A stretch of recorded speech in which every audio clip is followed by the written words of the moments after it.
Good afternoon. I'm Janie Ortega. I am the principal of Adamson High School.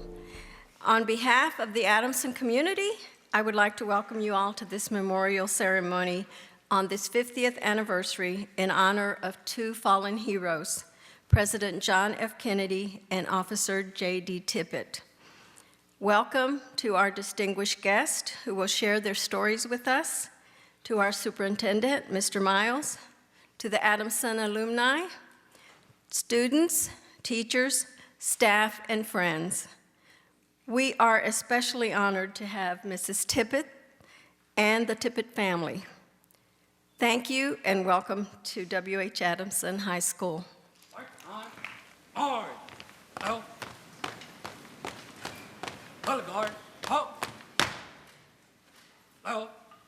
Ice. Break and cut it.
On behalf of our principal, Dr. Janie Ortega, the administrative staff, teachers, students, visitors, and our very special guests, good afternoon. My name is Miguel Acosta, a senior here at W.H. Adamson High School. And the purpose of this presentation to you today is to pay tribute to a fallen angel, Officer J.D. Tippett. As you all know, Officer Tippett lost his life very close by our school when he was gunned down by Lee Harvey Oswald, the man responsible for killing President John F. Kennedy. After the murder of Officer Tippett and President Kennedy, Dallas will never be the same, so I was told by others before me. Even though I was not even an embryo, I too feel the effects that Officer Tippett's life had on others. People still talk about how courageous he was. Shock and sorrow swept the nation after this historical tragedy occurred, followed by insecurity. Negative stigma was felt all around Dallas after the assassination of President Kennedy and Officer Tippett. I have read that some residents were ashamed to admit they lived in Dallas, even though Dallas was a pretty conservative city 50 years ago, whose views differed greatly from those of President Kennedy. However, I am very proud to be a citizen of Dallas and the Oak Cliff community. Over the years that followed, Dallas accepts its legacy and works on moving forward by making great strides to acknowledge diversity and become an inclusive city. To the family of Officer Tippett, on behalf of the student body, we are dearly sorry for your great loss. May God keep you and your family, and please know that you will always be in our thoughts and prayers. Thank you.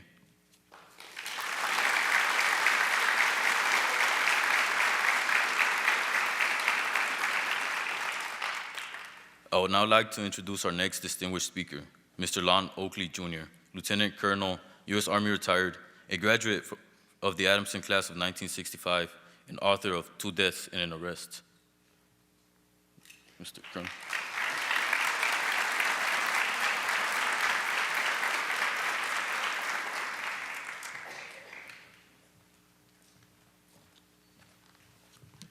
Thank you, Miguel.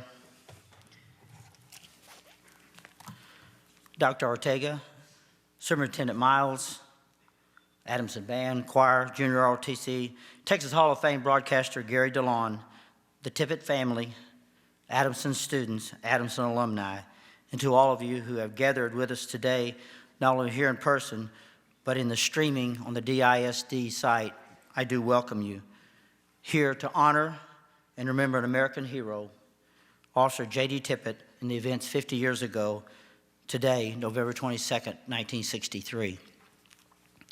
I'm normally a guy that speaks off the cuff, but I will tell you that I am reading a lot of prepared comments because the emotions of this day, not only for me, but for hundreds of people across the nation, are ones that stir the emotions, and I'd like to try to get through this without those coming into play.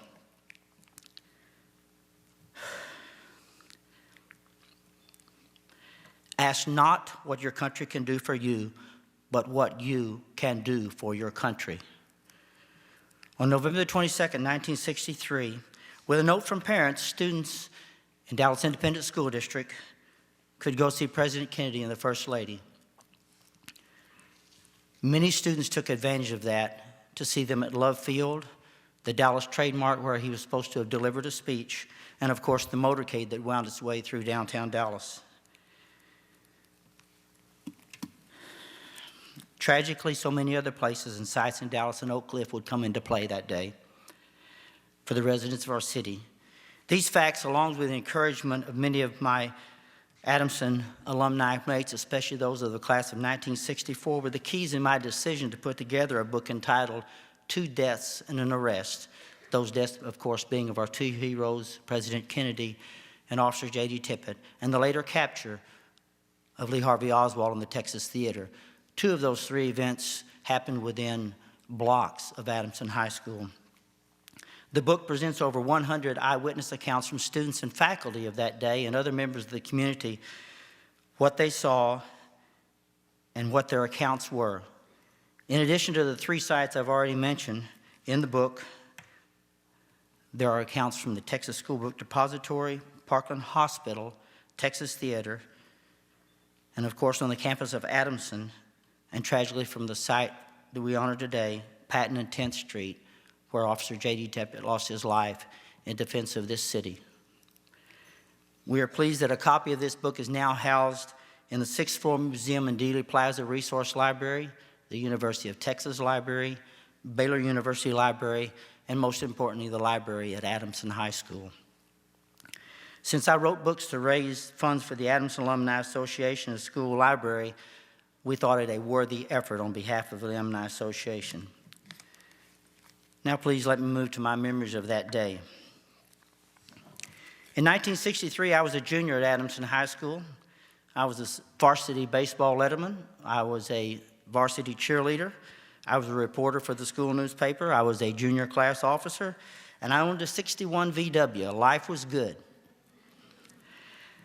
So that day in November, I decided to go to the Dallas Trade Mart to get a chance to ask the president a question. He would have a press conference that day, and high school students, there was a pool, reportedly, that if you put your name in the hat, they would draw one of those names out of a hat to ask the president a question. I've often been asked, since the book was written, what question did you want to ask? The question I wanted to ask the president was, when will we have a man on the moon? And through his efforts, that didn't take long. I arrived at the Trade Mart about 12:15, and the day had warmed from the morning rain, and there was a lot of commotion down towards the Stemmons access road at Industrial, and there were some demonstrators down there. So about a little before 12:30, I moved to that area to see what the demonstrators were all about. I hadn't been there more than a few moments when you heard the roar of police motorcycles coming down the access road. Behind them, you saw the black Lincoln Continental, the president's flag on the left, the American flag on the right, no bubble on top. And to our amazement, there were two Secret Service men riding the sides of that back seat like shotguns with weapons drawn. You knew something was not right. It made a right turn onto Industrial Boulevard, which is no longer there today. And the minute it made that right-hand turn, it left those motorcycles like they were standing still as it sped towards Parkland Hospital. As it made that right-hand turn, in a sea of black, I saw a wisp of pink. Later, we would come to understand that was Jackie Kennedy hovered over the body of our president. We went back inside for a moment, and after a while, people had said that there had been an incident and the president would not be coming to the Trade Mart. So we, as good, dutiful students, left that site and decided to come back to Adamson. As we pulled into the old main parking lot across from the old building, in that parking lot, we found Dallas police officers and police cars moving through the alleyway, on the streets, over by the 7-Eleven at that time, over across by the football field, in droves with weapons drawn. We had no idea what was going on. We entered the school into stunned silence. For on the way, we had heard from Mr. Gary DeLong on KLIF radio that there had been shots fired in downtown Dallas, but we didn't know who and what and where and why and how. We entered the school, we went to our rooms, and there we got the news that there had been an incident in downtown. So shortly before 1:30, our principal, Thomas Meeks, came on the PA system, along with comments he had prepared for us and shared with us from Gordon McClendon and KLIF Radio, and of course, legend CBS correspondent Walter Cronkite. President John F. Kennedy was dead. There was no lockdown in those days, so we just sat in the classrooms in a fog and wept. I remember a numbness throughout the students of the school, and they let us out. My cheerleader partner, Dottie Herman, and I went over to her house with her sisters and her mom, and we sat in the room and watched TV and listened to KLIF radio and prayed for the families of President Kennedy and Officer J.D. Tippett. That evening at my home, my two brothers came in. My older brother was a graduate, Jimmy, of 1963 of Adamson, who was out in the workforce. My younger brother was an 8th grader at James Bowie Elementary. And we shared our stories with each other. To our amazement, our younger brother had been on the playground at James Bowie, approximately 4 blocks from Adamson, and had actually heard the fatal shots at 10th and Patton. My older brother shared with us in a simple sentence, he thought the innocence of our nation had died. Sadly, that was apropos for that day. The Oak Cliff boys and girls would never be the same. So, honored guests and ladies and gentlemen, it truly has again been my pleasure to provide these short comments. My humble privilege here to represent all Adamson alumni, and it will also be my privilege to introduce the Hall of Fame broadcaster, Mr. Gary DeLong. Just to let you know, Gary and I were up at 3:30 this morning to fly in from San Antonio. Gary has been on several shows this morning already, to include Geraldo de Vera and his live radio show, Fox News, and several other media outlets. But as I get ready to let Mr. DeLong come up here, let me leave you with 2 quick thoughts. First, as a wounded combat veteran of Vietnam and service in Desert Storm, I spent 23 years in service to this country. And I would be remiss if I failed to mention today that Officer J.D. Tippett was a true World War II hero, awarded the Army's Bronze Star for heroism, and is a member of the greatest generation. A member of the 17th Airborne Division, and with multiple combat operations in World War II, to include one of the biggest, Operation Varsity, which was the first airborne assault across the Rhine River into Germany as our services moved to eliminate the Nazi threat.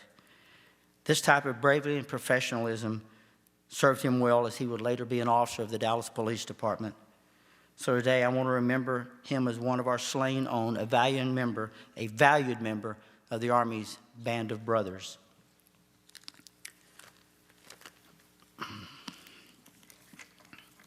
Secondly,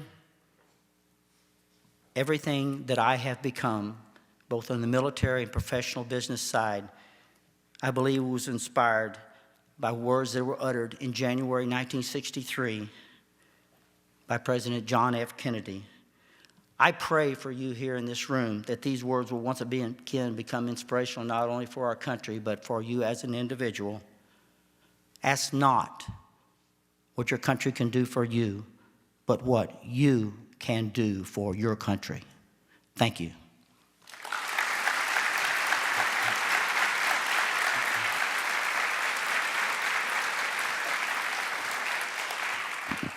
Let me announce our next speaker, please. Gary DeLong, KLIF 1190 Mobile News Unit number 2 reporting. These words were so familiar to we who grew up in Dallas in the 1960s. If you wanted news, you turned to KLIF 1190 AM radio. I had the honor to mentor a little bit under Gary at that radio station as what was known then as a school correspondent. I later found out that was a nice word for a gopher. Today, Gary is a product of a career that has spanned over 5 decades, and at age 80, he still does play-by-play for high school football games in South Texas. An iconic broadcaster and journalist, Gary DeLong has compiled an impressive list of firsts. Among them, of course, he was the first to broadcast that President Kennedy had been shot in Dallas on November 22, 1963. Gary has received numerous awards, including the 1967 Associated Press Best Radio Documentary Award for Jack Ruby's 11th Hour. In 2007, Gary was inducted into the Texas Radio Broadcast Hall of Fame. And 2 weeks ago, I had the pleasure to be in the Alamo Dome in San Antonio when he was awarded the prestigious Lone Star Broadcast Association's Emmy Award for his work on the president's assassination and the follow-up with the Ruby trial. Currently, Gary is the owner of Gary DeLong Productions, which has numerous sports and news documentaries. With over 52 years in the broadcast industry, he has been a broadcaster for the ABA Houston Mavericks, the NBA San Antonio Spurs, the Dallas Cowboys during his honored career. Recently, Gary has been in great demand to provide recollections from the 50th anniversary to include documentaries that are showing now on the Military Channel, the History Channel, and Discovery Channel, those being JFK, The Lost Tapes, and Oswald's Capture. His story will begin with shots fired first at the JFK motorcade in downtown Dallas and end with the shooting of Lee Harvey Oswald by Jack Ruby in the basement of the Dallas Police Department. Ladies and gentlemen, a true icon and my friend, broadcast industry giant, Mr. Gary DeLong.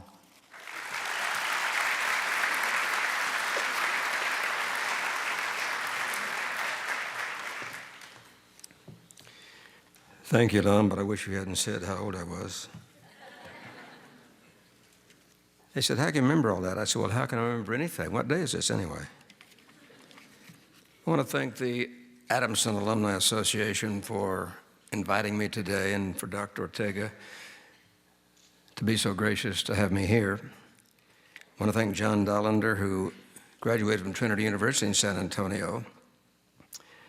And I want to thank Lorena Herrera for being so gracious with an interview a while ago. It seems like yesterday in many ways, and also it seems like a long time ago. But for all of us who were here, you recall it so vividly that you think, my gosh, has that been 5 decades ago? I was so young, I thought, and I felt like an old man when it was over. My job that day was to go to the Trade Mart to join Gordon McClendon, who owned KLIF. And by the way, in those days, it was the beginning of rock and roll, guys. Elvis and Jerry Lee and some of the guys you've never heard of, maybe. But they were big, and we had 60% of the Dallas audience. And KLIF in those days was 1190. It was not KLIF 570 as it is today. And this morning, I had the privilege to be interviewed by Geraldo Rivera.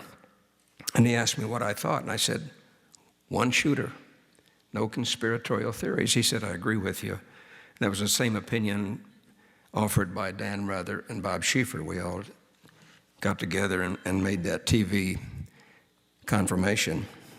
But that day, after Mr. Kennedy arrived at the airport, it started off as a rainy morning, as if by some ominous design, the clouds dissipated and the sun came out to provide a spotlight for the President and Mrs. Kennedy, as well as Governor John Connally and Nellie. So I had written the 12 o'clock news, I had written the 1 o'clock news, thinking that I was going to go to the Trade Mart after I reported the 1 o'clock. Well, at about 12:33, I received a phone call on the KLIF hotline, and you were always to say, Gary DeLong, KLIF News, you were to start the reel-to-reel 24-hour-a-day recorder, which I didn't do, and I don't know why. So I didn't know who it was. I said, I don't know, but I'll find out. I hung up the phone, called my source at the police department. She said, yes, that's true. There have been shots fired, and we have had reports that Mr. Kennedy and Mr. Connolly had been hit. This KLIF bulletin. In Dallas, 3 shots reportedly were fired at the motorcade of President Kennedy today near the downtown section. KLIF News is checking out the report. We will have further reports. Stay tuned. And the world did. And Dallas did. After that report, we became incessant in our reporting. They said that I estimated that I fed 350 radio stations that day, including the BBC in London and including the Columbia Broadcasting System. So as soon as Gordon McClendon and the 2 reporters returned from Love Field, where they had been reporting as the pool reporters for all the radio stations, Gordon said, you've got the contacts, go to the police department. So I did, and from that time on, every 10 or 15 minutes, I'd file a bulletin-type report. And luckily, because of my source in the homicide division, we were the first to break the fact that it was Lee Harvey Oswald. He was a Russian sympathizer, lived in Russia, was a communist, married a Russian girl named Marina, was a sharpshooter and ex-Marine. UPI picked up our coverage. And then, I'd been there so many hours, there was a guy that ran, strip club. Now, don't get me wrong. In those days, today you would say exotic dancers. In those days we said strippers. Jack Ruby owned the Carousel Club, which was downtown, and some of his star performers were Penny Dollar, Tammy True, Bubbles Cash, Sherry Angel, the Body Beautiful. Those were stage names, of course. So he was also a big fan of KLIF, and he was a groupie. You know what a groupie is? Someone who wants to be around somebody, oh man. You know, Des Bryant's got all these groupies around him all the time, Tony Romo. They want to be around somebody because they can feel big time. That was the kind of guy Jack Ruby was, even though he owned the Carousel Club. He's around beautiful women all the time. So he was at the Dallas Morning News, and he hurried over to KLIF because he was a good friend of a guy who did our nighttime show called Russ Knight, the Weird Beard. And he was a weird guy, but he had all the audience in Dallas. He would sit under a spotlight, and we moved from 2108 Jackson over to the Triangle there at Pearl and Jackson. You know where that is? And he would sit under this light, and he'd have this Merlin the Magician hat on. He'd say, welcome to the Weird Beard. So that's the kind of shows we did on the Top 40 radio station. So Jack came over after the assassination, and he would answer the phone, Jack Ruby, KLIF News, and he did this, and he was a nuisance. What can I do? What can I do? Well, secretaries, salespeople, everybody was answering phones. You can imagine how chaotic it was. Jack, Gary DeLong has been over at the police department for hours. He gives us a report every 10 or 15 minutes. He can't get out. Take him something to eat or drink. Yeah. So he goes to Phil's Delicatessen. You know where that is, out on Cedar Springs? He orders sandwiches. Well, for 35 years, I didn't know what kind of sandwiches he was bringing me. They were corned beef. Oh, I hate corned beef. He took a sack of sandwiches to the police department. I was up on the 3rd floor in the press room. Instead of going up the stairs, he goes down the ramp at the old police station down in Elm Harwood. And he said, anybody seen Gary DeLong? Anybody seen Gary DeLong? Well, by this time, it was a room full of news people and detectives and officers. Up on the stage was this guy. And he said, who's that? Well, that's the guy suspected of killing the president. He forgot my sandwiches and dropped them. Went over in the back of the room and observed all the proceedings that evening. In his own little mind, he started preparing to be an avenging angel for Jackie Kennedy. Didn't open the club on Friday night in honor of Mr. Kennedy. Didn't open it on Saturday night. Spent all day Saturday thinking about it. Went down to the police department the next day, walked around trying to find all the information as to what time they're going to transfer him. Chief Curry said initially 3:30 in the morning. No. Networks say, oh, we got to have pictures. We want to show the world. Well, Jim Lavelle, the famous detective that Mrs. Tippett's a good friend of, he said, Chief, I don't think you should do that. Go ahead and do it at 3:30 in the morning. And Chief Curry said, no, we're going to prove to America that this is a great town, that we love the president. We want to show them that we are going to make it safe for Lee Harvey Oswald. Okay, so 9:30. Well, I'd been up 48 straight hours. I was worn out. I was tired. And the news director said, oh, don't go down there. Routine. I said, okay. Well, I woke up, and I'd just been married 3 months. Turned to my wife and said, I'm going downtown. She said, why? I said, I've got to go. I've got to go. I said, I feel funny about this. I've got a feeling I want to be there. So I go to the station, pick up a little recorder, go down to the basement. I'm on one side with Bob Jackson, the famous photographer who got the Pulitzer Prize-winning shot when Oswald was hit by the bullet from Jack Ruby. Jack Ruby sneaks in the other ramp, gets down behind the car as it pulls in to go down, joins the other group. Well, here's this big camera up here, see? All these lights. And so the car, Galaxy, was to come down the ramp. They were going to time it perfectly where Jim Lavelle would have Lee Harvey Oswald ready to be shoved to the floorboard and then race down to the county jail. About 5 or 6 seconds off in timing. So Ruby, who had already walked down there, took a step and a half. J.R. Lavelle said he couldn't see except from the waist down because of all the blinding flash, the TV lights.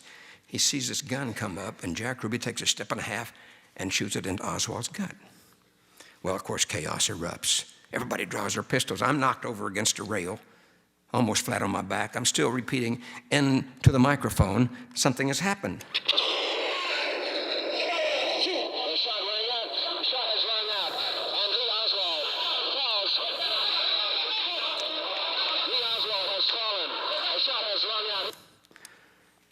I've never seen a man killed before. That was a shock, but I continued to broadcast it. After a few minutes, we were allowed to go back to the station. I went over to KLIF, breathlessly putting it on the air again. This ran over and over and over, repeated many, many times. In the interim period between the time the president was shot, around 12:30, by Lee Harvey Oswald, he fled the school book depository, raced to a bus stop, took the bus out to his rooming house right up the street on Beckley, changed clothes, and left. Was hurrying down the street over toward Jefferson, toward the Texas Theater. I don't know. They theorized that J.D. saw this suspicious-looking guy because I had put out a description of him, 5'10", 5'11", 165 pounds, about 30 years old, dark hair. They theorized that J.D. may have rolled down the window and said, hey, buddy, come here, I'm going to talk to you. He didn't think he was a dangerous man at that time. How'd he know? And then Lee Harvey Oswald fires into that innocent patrolman. The rest is history. They asked Jack Ruby later as they took him up to the jail cell. J.R. asked him, Pat Dean, a good friend of mine, good friend of J.D. Tippett, said, Jack, why did you do that? He said, quoting here, I wanted to kill that son of a bitch to avenge Jackie Kennedy. So we don't know about Lee Harvey Oswald, his motive, why he did it. We see all kinds of conspiratorial theories. We see all kinds of books that sell about, Oswald knew Ruby. There's an expression called bullcorn. J.R. Lavelle has investigated it for 50 years. He debunks every type of theory of conspiracy. He's a great friend, great detective. We were up here for his honor a few months ago. And you'll hear another few years, oh yeah, I've got some more information. No, there is no information. It's all recorded. Lee Harvey Oswald was indeed a son of a bitch. Jackie Kennedy was avenged, but Dallas wasn't. Geraldo asked me this morning, Gary, how'd it change your life? I said, well, I never dreamed of covering a story like that. I said, it made me a newsman. He said, how do you mean? I said, I felt I could go any place in the world and cover any story at any time. Not only did it change Dallas, it changed the world, and it changed the way people report the news. They asked me last week when I received this award about my theory. I said, I believe in three things. I believe in truth, source, and integrity. And I felt that over the years, even with the Kennedy assassination and the tragic shooting of J.D. Tippett, that's the way I reported the news. And I hope that it will go down in history that I did a good job. Thank you very much.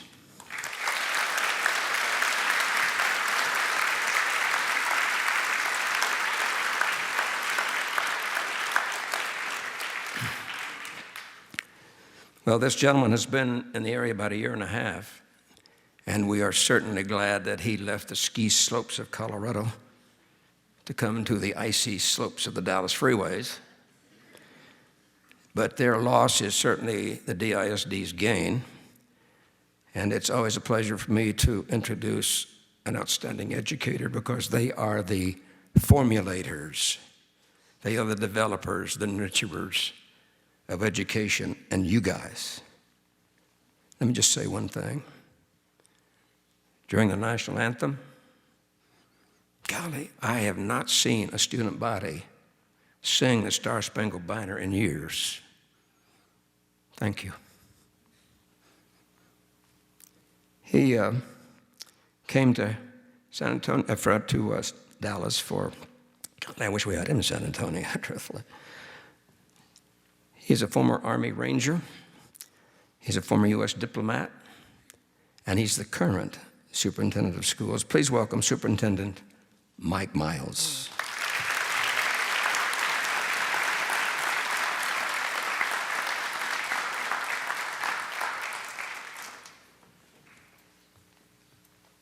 That was wonderful and fascinating. You made me forget everything I was about to say.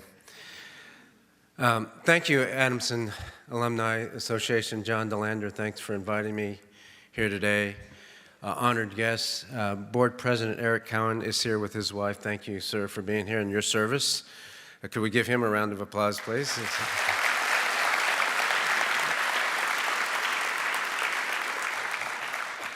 I don't have a recollection much of those days. I was 7 years old in 1963. But I do remember going to school, and sometime during the day, all my teachers started crying, and the adults were silent or remorse or in tears. And then when I got home, my oldest sisters, I'm one of 8 kids, my oldest sisters were crying, my mom was crying, and my dad literally drank himself to sleep that night.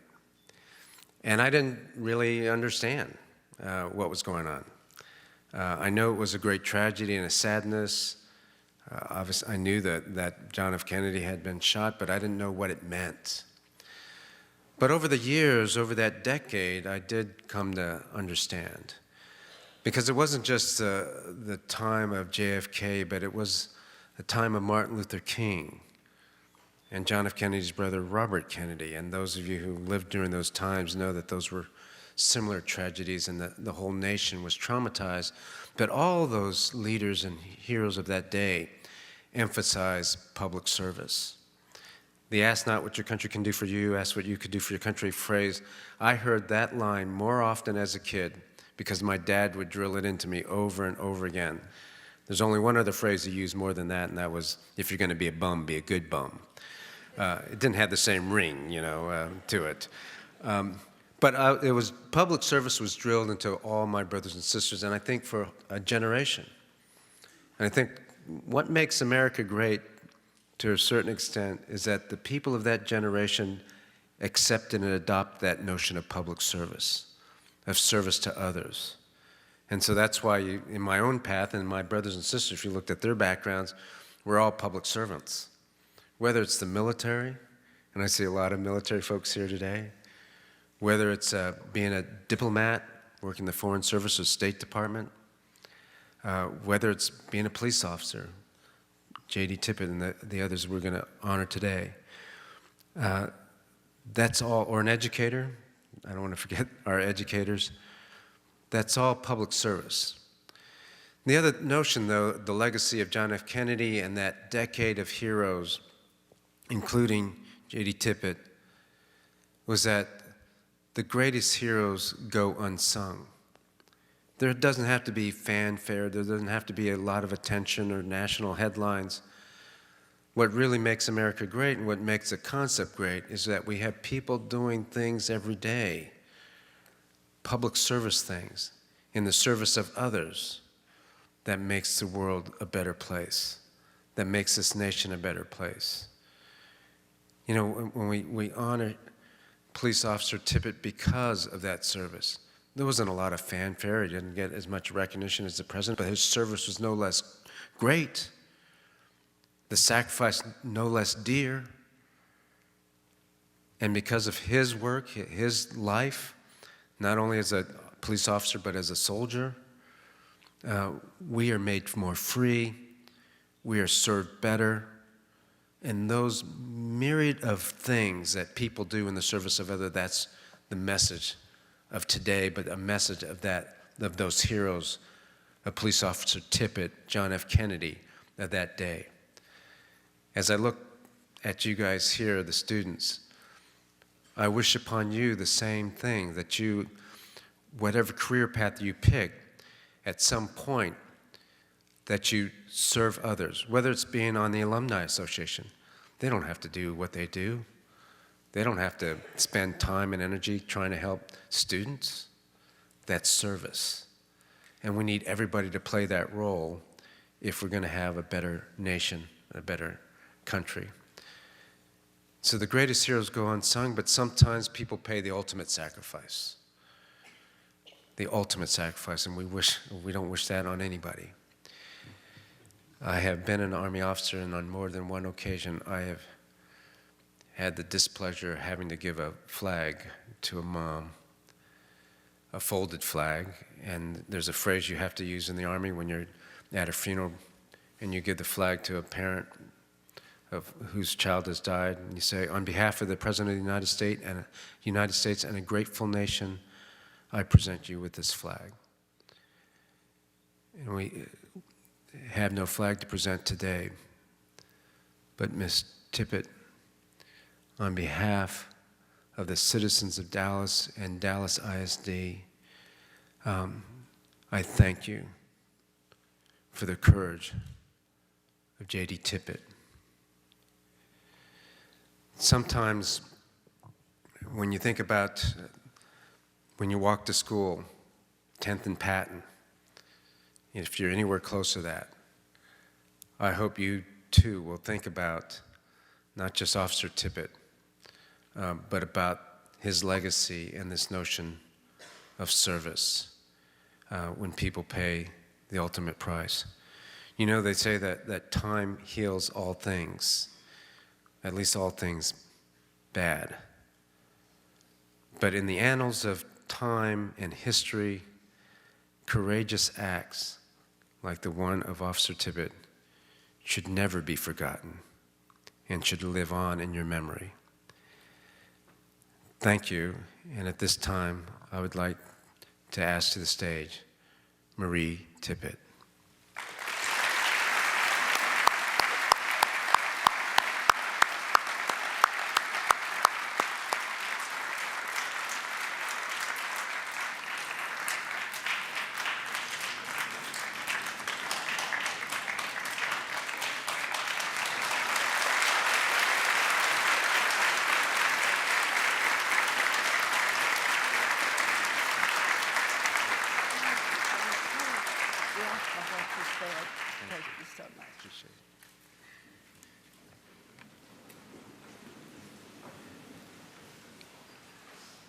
Well, after all the wonderful things that has already been said, I am kind of lost. Today is really a sad day for me and the family. I was privileged to go to the Kennedy Memorial Service today, and that was wonderful. You know, God means for us to recognize and honor and remember things that happen that changes our lives and our nation. And this certainly did when we lost our president. But I want to thank y'all for remembering J.D. Tippett that gave his life and service for the police department, protecting the citizens. You know that phrase that President Kennedy said, that they know what you can do for yourself, but what you can do for your country. Well, J.D. served in the service in World War II, and then he came home and got on the police department and continued that service to the country and to the city of Dallas. And so I think he kind of fulfilled that duty that he should have been doing. On behalf of all the Tippett family, I want to thank y'all for this program. It means so much to all of us. We thank you for the honor that you've shown him today. We thank you for the appreciation. We appreciate all the things you have said. I think it's wonderful to get to be here and speak to the students that live so close to such a tragic thing that happened. To be, I'm sure sometimes it's kind of sad to be reminded, but we should remember. And I thank you all for remembering. I appreciate the fact that you want to.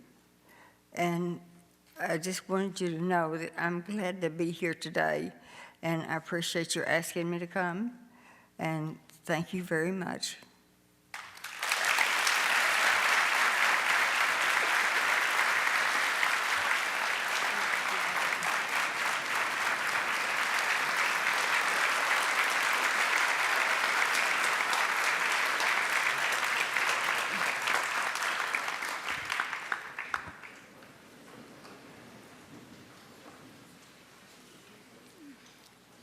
Good afternoon. My name is Esmeralda Cruz, and I am a member of W.H. Adamson's Student Ambassadors. In recognition of Officer J.D. Tippett, it is my honor to present this wreath to Mary Tippett.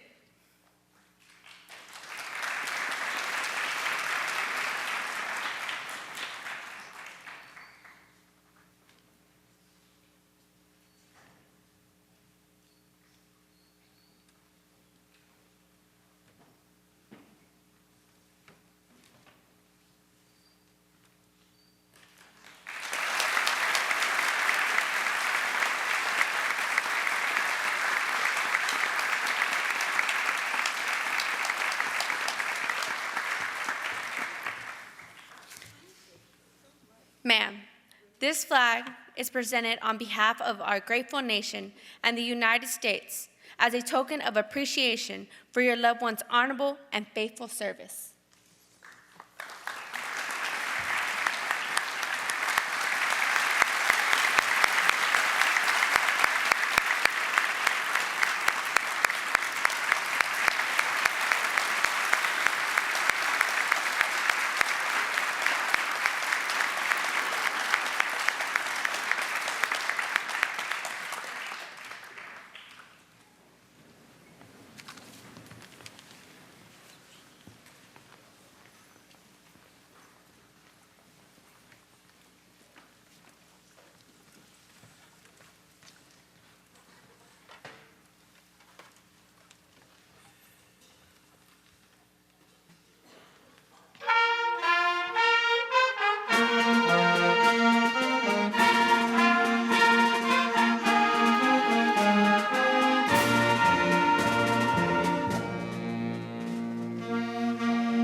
I want to recognize the W.H. Adamson Band and Band Director Christopher Green.